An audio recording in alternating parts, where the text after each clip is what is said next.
Welcome to another ATG headquarters video. Today, I'm joined with Coach Connor and also Coach Ryan, who's an ATG certified coach. He also has a 40+ inch vertical and runs a 6'5", 60-yard dash. Ryan, welcome to the video. Yes, sir. All right, Ryan, so today you're gonna take us through your workout and how you got so athletic, right? Yeah. Okay, let's get into it. Here we got the front squat. This is one of my personal favorite lifts. It was a lift that I was never really good at, which kind of made me want to get good at it. I wanted to turn my biggest weaknesses into my strengths. So now the front squat's probably one of my biggest strengths. I'm going to take you through a live set. This is about usually like a working weight that I go with. Here we go. Let's go right into it.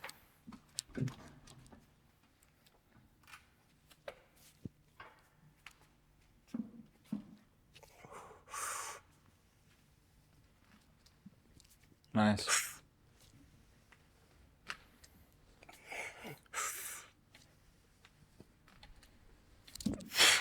Perfect. So you mentioned this is one of the exercises you do. Why is this something that you do and add to your routine? So the biggest thing for me, I really like the front squat specifically, just because of the torso angle. Especially with jumping, sprinting, I think it translates the most. I really like that it emphasizes the quads. Obviously the quad, the VMO, super important when producing vertical force. The biggest thing is getting that full range of motion. Before ATG, I never squatted a full range of motion, and I feel like it limited me. Ultimately, faced injuries, had knee pain, and I think really embracing the full range of motion is what kind of took me to that next level. I obviously didn't start here. Started with lighter weight, kind of just grooving the form down, and over time, built a lot of strength, and it's really translated very well. So this is a staple, used on a weekly basis, and yeah. And it's something that you use rather than back squat, right? Yeah, I started with back squat. I think I was more comfortable with it. And then I realized I was really not that good at front squats, and I was very uncomfortable in the front rack position. And that challenged me. So it came to a point where I was like, okay, this is something that's holding me back. So I'm going to make it my biggest strong point. Yeah. And once I started making it my biggest strength, it really carried over very well. So to me, this is a staple. If you're an athlete, I think front squat's a must. That makes sense. And for you, Connor, I mean, it's not every day that you're in the room with two people who have 40-inch plus verticals. So is this something that you have in your routine as well? Yeah, absolutely. Some form of knee extension, be it a split squat, front squat, back squat. I definitely agree with Ryan. The front squat has much more carryover, like practicality for jumping vertical sports. And what's also really good about the front squat is it's going to be more knee dominant. And like Ryan can probably attest to this too. If you have weak knees, jumping higher is just not in the cards. Like it is much harder to get more athletic if you have pain or discomfort in certain areas. And obviously you wouldn't start with a 225 front squat, but even just like a goblet squat or a squat that does put more emphasis on the knees will help you become more athletic, and it has more carryover to like sprinting, jumping, and then doing other movements at a pain-free level. Okay, Ryan, so I'm guessing the next movement are the Nordics, right? Yes, sir. We're going to go right into the Nordics. The reason why I wanted to cover this one next is I really like to pair a quad dominant movement with a hamstring dominant movement. I think the biggest thing that translated to my athletic performance was building that structural balance. So this is personally one of my favorite hamstring exercises. Definitely one of the toughest. It always was really challenging for me. When I first started, I only would work on the eccentric portion phase only. I didn't have this Nordic bench, so I would put my feet under a dumbbell rack and just keep working. It's way tougher than working with this. Way tougher. Yeah. It would just keep working on the way down. I could not fight for my life.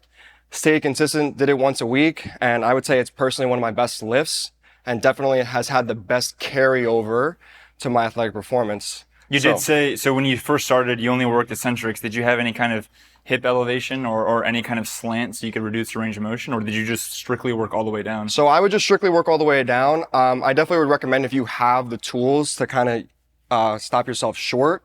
For me, I had a decent foundation and I didn't really have much equipment, so I would just work all the way down. I would just fight as hard as I can for as long as I can. Was really tough at first, just kept going at it. And then eventually I came here and visited and learned that I could do a full one. But I think just the eccentric phase alone is super crucial for athletes. And I think all athletes should do it at least once a week into their program. I personally do about 5 reps a set.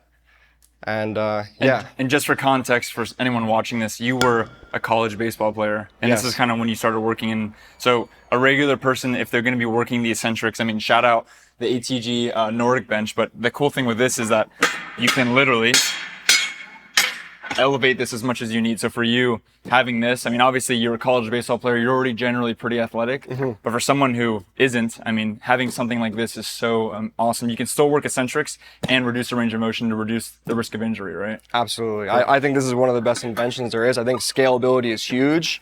Remember on my college baseball team, we actually used to work on these. Not one person could control the eccentric for 4 seconds. So I think having the scalability level allows people to work at a gradient to actually master the movement. Nice. You want to show us? Sure. Yeah. And So- Connor, is this something that you work as well? Absolutely. Similarly to what Ryan already mentioned, having that structural balance, this is a form of knee flexion. The squat's a form of knee extension. So it's just training the opposite motions that we're using in sports. And then something where like sprinting, hamstrings tearing or having strains there is so common. So I'm sure for you, 60-yard dash in baseball, those are one of the events that you're testing. Absolutely. A lot of people who don't have the foundation in their hamstrings could definitely benefit from this movement. And since it's so easy to scale, you can get pretty freaky athleticism very safely with a low risk of investment. Yep. 100% agree. I actually had multiple hamstring pulls in college, which greatly set me back. And I also was really bad at this exercise. So kind of correlate the two pretty Yeah, that well. makes sense. So we'll go through a live set here. We're going to do 5 clean reps. I like to control a little bit on the way down and pop up. So right here, we're going to control. Decent pace. Nice. And how many reps are you aiming for when you do this? I'm going to go for 5. I like to keep it nice and short. Each rep explosive. When I start to slow down, I cut it there. Okay.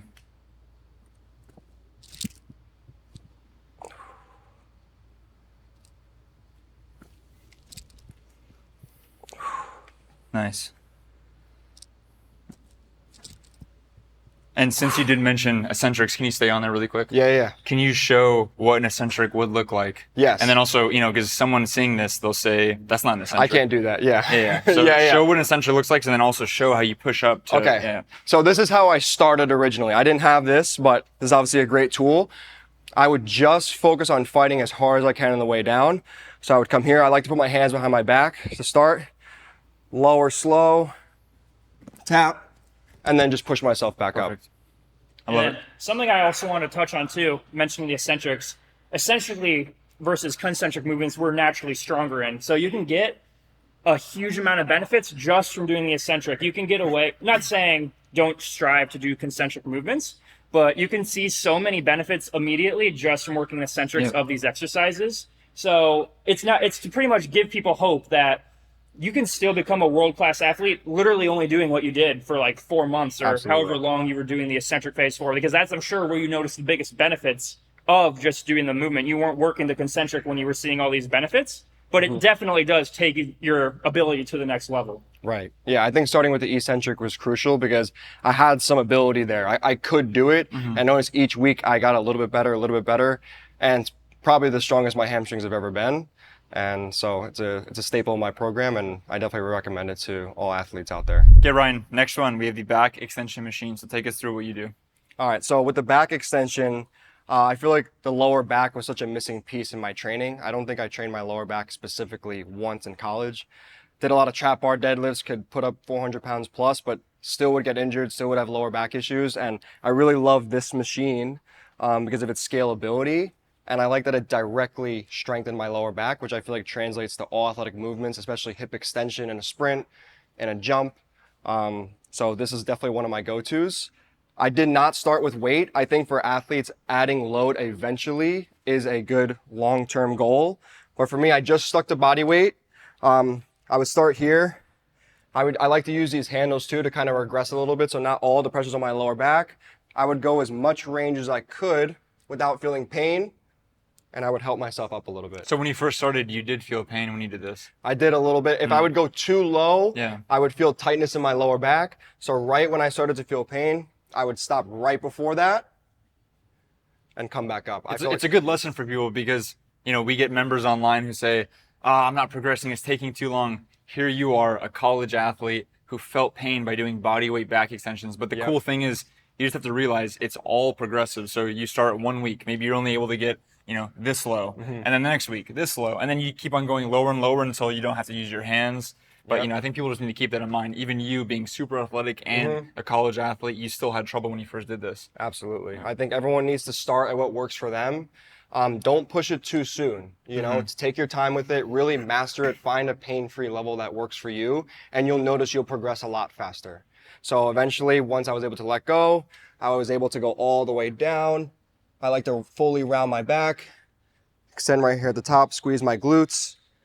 And once I was able to fully master my body weight is when I started to add light load. Eventually, I'm at the point, this is about 50% of my body weight, which I think is a good standard for most athletes. So I like to take 2 dumbbells here. We'll bring them over here. I like to keep the dumbbells super close to my chest. So I'm getting the full right here. Strengthen back up. And then while he's doing the reps here, I think it's important to kind of touch on more what you mentioned, finding that pain-free level, because this is such a vulnerable position for our low back. Of course, there's other movements that if you get in pain, of course we never recommend pain, but if you were to get in pain, the damage caused is much less significant than if you were to hurt your back. Your back is such a vulnerable area if not trained properly. And as you see, he's doing quite a significant amount of load. So building that foundation of full ranges of motion before adding weight is certainly super important here. Yeah, and it's only going to further protect him when he does those movements like deadlifts or trap bar, whatever he was doing before. If he wants to do them again, this is only going to help him. Absolutely. I noticed all my lifts, deadlift, squat, significantly went up because I felt like I had more of a brace. My lower back wasn't holding me back. It actually was improving my main lifts. And when I would perform, I noticed a big translation. So back extension, I think, is crucial. Also, as a side note, most society sits down all day. This right here is a total reversal of what we do every single day. Even me as a, athletic trainer, I'm sitting down most of the day. I'm in front of a computer. This right here is something that I add into my routine, keeps my back nice and fresh and strong. And also, anyone in a prolonged position, like sitting for a certain period of time, an extended period of time, is going to feel some kind of pain or discomfort. And adding this into your routine is key, not only for being super athletic, but also just longevity of the body. I think in general, I think all my clients, regardless of age, have them on the back extension, whether it's body weight, regressed, athletes more push towards load. But I think anyone could benefit from the back extension. Okay, Ryan. We have the step-ups. Explain to us why you add this in and kind of where you feel it and why this is in your routine. I specifically like the Poliquin Step-up variation. For me personally, I had a lot of patellar tendon pain when I would jump. When I first started, I would just do body weight. I would lower the elevation and kind of find a pain-free level for me.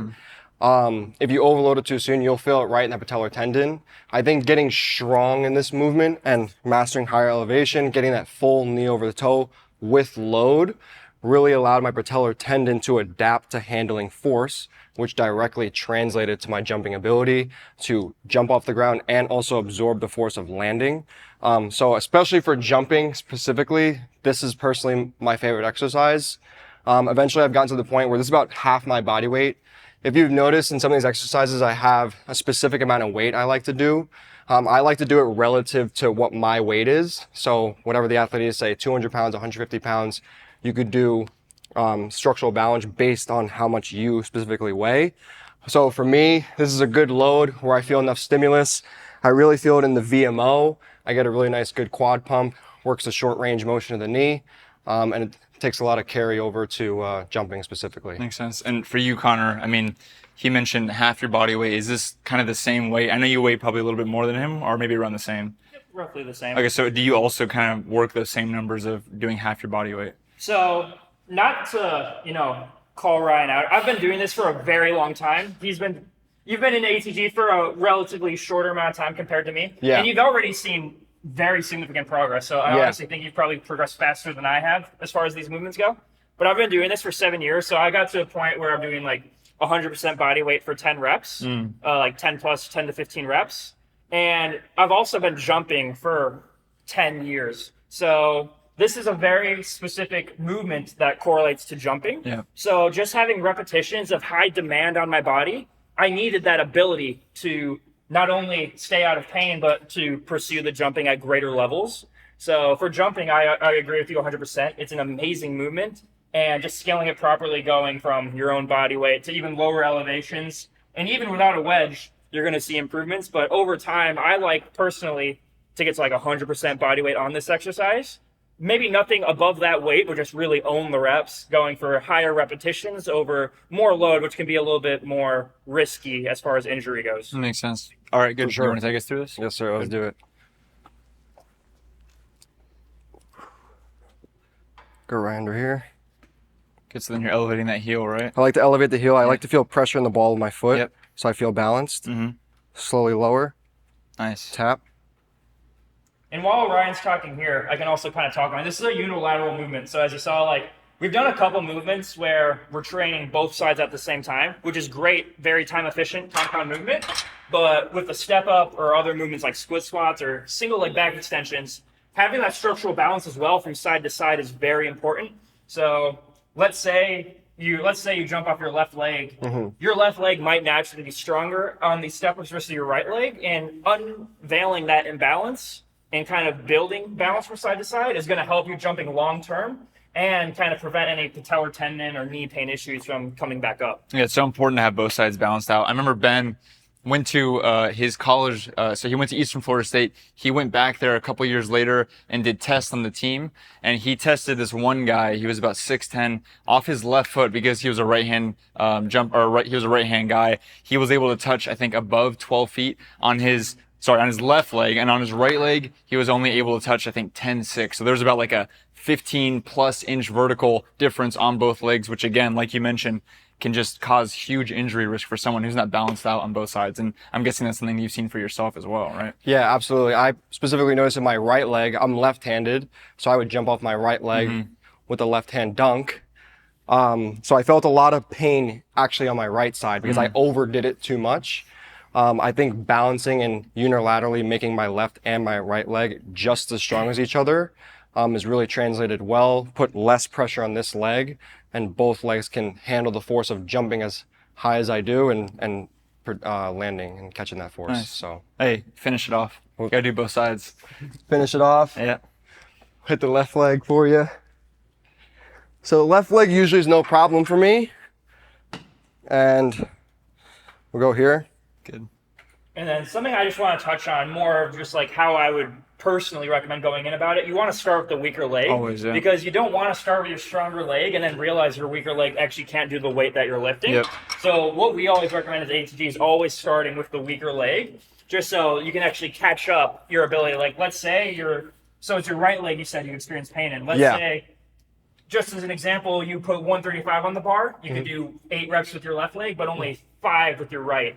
Then we'd probably want to like lower the weight and actually just find a weight that we can perfectly perform all those reps with. And then over time, those imbalances are going to solve themselves. Yeah, because if you don't do that, it's never gonna balance out ever. Yeah. Yeah, exactly. So always starting with it, making sure you can do it pain-free on the side that's weaker or just in more pain, and then balancing it off on your stronger side, And like you then, like, a mentioned. final note too, not to like over talk on this subject, but I think it's very important. Even if, let's say, one side's not in the pain, but the other side is stronger, you're still imbalanced. So you still are at a risk of injury, even if one side isn't causing pain, just because your ability on one side might be greater, but your ability on one side might be greater than the other, but the demand's the same. So you could still be putting yourself at risk if you're not addressing this safely. Okay, Ryan, last exercise, the split squats. Take us through it. All right, so ATG Split Squat is a staple. So for me, when I first started, I would use actually plates in the gym. I didn't have this piece here, which I think is an amazing piece for scalability. I would use plates in the gym, and I would use a PVC pipe, and I would elevate my front foot. I remember when I first did it, I could not keep my back leg straight, which was a big sign to me that my hip flexors were really tight. I noticed in college I had a lot of hip flexor pain. Didn't really allow me to get to my full speed potential. Hip flexors are a crucial part of getting to your top speed. Had really weak and not flexible hip flexors. So for me, I started elevated. I would assist myself, slowly get my knee over my toe as much as I can, try to keep that back leg straight. And I would just stay at a certain level until I could keep my back leg relatively straight. I think that was a huge portion of me, was letting that hip flexor like fully lengthen. And then I would stay a little bit elevated, would start a little bit of load, So the load would allow me to get a little bit deeper into the split squat, get that hamstring to cover the calf. So I was unilaterally getting that full knee bend and also getting that hip flexor length out of it. So I would start here, and then eventually I would go just body weight without assistance, and then I would load dumbbell here. And then over time, I would use less and less plates, or to the point where I could just do it with dumbbells, say on like a 45-pound plate, full range of motion. Now I've built up the ability. My hip flexors really lengthened, really gotten strong, where I could do it flat ground, as I'll go into next. And once I got that ability, I could tell it really translated to my sprint stride and my length, not letting this hold me back where it was tight and weak. I was able to get that full length and truly achieve my top speed. Makes sense. I mean, this is why this is the king ATG exercise. It not only works on your knee strength, but also your hip mobility and strength as well. So you mentioned you're going to take us through flat ground, right? All right, let's do it. I'm going to move this out of the way. Yeah, we'll take the mobility box out of the way. Yep. So this definitely takes time. I would say it took me about 6 months to get to this point, but this, for me as an athlete, this was a crucial goal for me, to fully lengthen my hips. My hips were a super weak point for me. So I made it a point to get to flat ground with load. Again, this is about 50% of my body weight. I could do a little bit more, but this is about a standard that I like to maintain on a weekly basis. So I like to use the buddy here. Helps me get that full range of motion. So we're gonna start right here. Full knee bend. Notice how that back knee is off the ground, because now I'm able to have that full hip flexor length.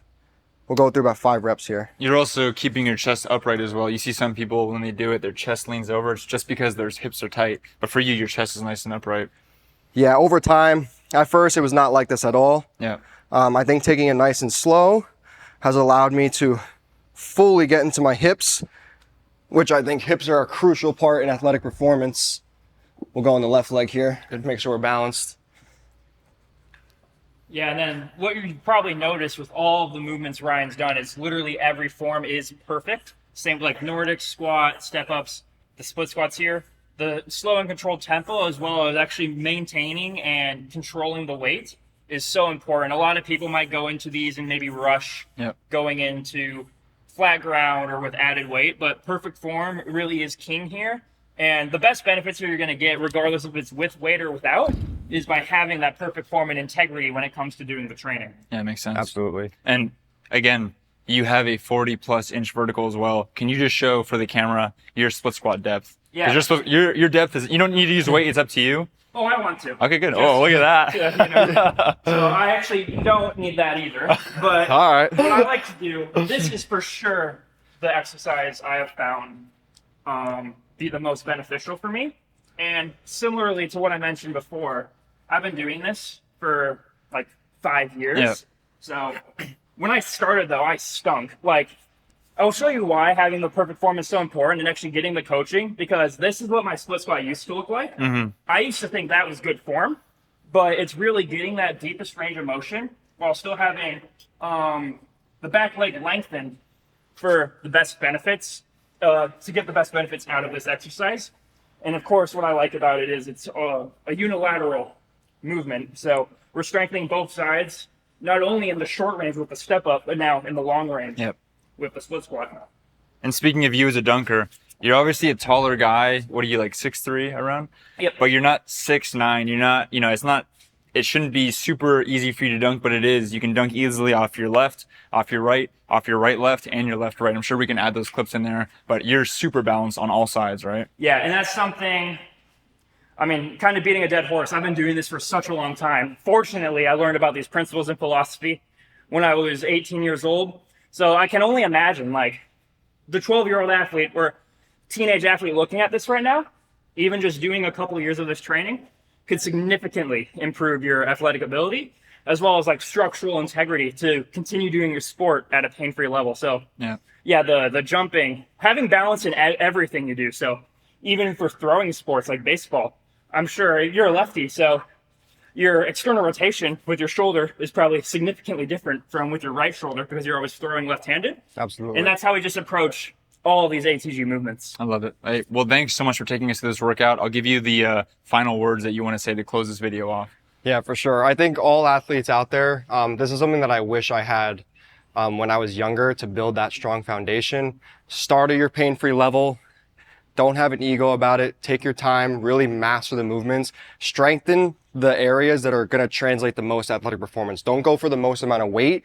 Go for the specific areas in your body, build structural balance, take your time, and it will take your athleticism a long way. Perfect. And like he mentioned, with all these movements here, every single movement that he did can be found on our app. On our app, we offer unlimited forum coaching, 24/7 access. So please go check them out, atgonlinecoaching.com. If you're not already a member, sign up so we can coach you on these forums.